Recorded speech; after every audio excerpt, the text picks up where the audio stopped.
I'm still hearing people talk about the price of fuel, in particular diesel. Yeah, definitely. Inflation, it's improved a little bit, but it's still affecting these business owners. Just like you said, fuel, gas prices in general. I mean, it eats away at their bottom line. How do they, pass that on? Do they pass it on to their consumers or do they just eat away? And so that's affecting it, trying to find qualified workers. We talk about the health insurance world. We talk about insurance in general. It's just driving the cost of owning and operating a business.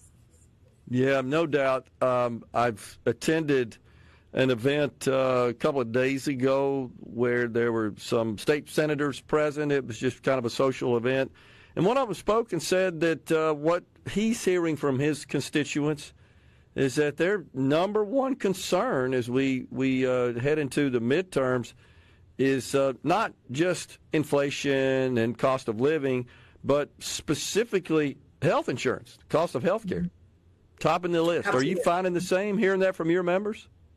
Absolutely. In general, we kind of talk about healthcare and these small business owners that can offer health insurance, they do it. Some don't. I mean, it kind of goes into your compensation package. You want to keep your employees employed. You want to make them happy.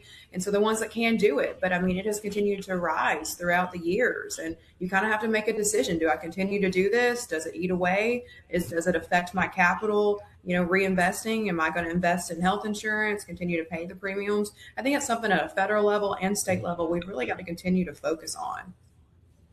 Yeah, and our insurance commissioner, Mike Cheney, he has announced that he is really pushing for short-term plans. You're aware that the enhanced subsidies in the ACA exchanges for purchasing coverage through the so-called Obamacare marketplace, those have expired.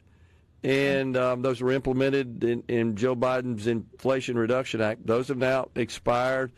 And so the expectation is a lot of people will not re-up their insurance in the individual market in the exchanges. And, of course, in the community of small businesses, many of them have fewer than 50 employees. They are not able to offer group coverage, and they expect that their employees are going to obtain coverage on their own. Many of them shop in the exchanges. But the estimate is that we could lose about 70,000 off the rolls here in Mississippi, which would mean that 70,000 Mississippians and Mississippi families wouldn't have health insurance. Yeah. I mean, it's an overall picture. Of course, we talk about costs. It's bad for business, but it's just bad for Mississippians in general. You got to look at it from the business standpoint, but also just what are we going to do with 70,000 people without health insurance? It affects the quality of life.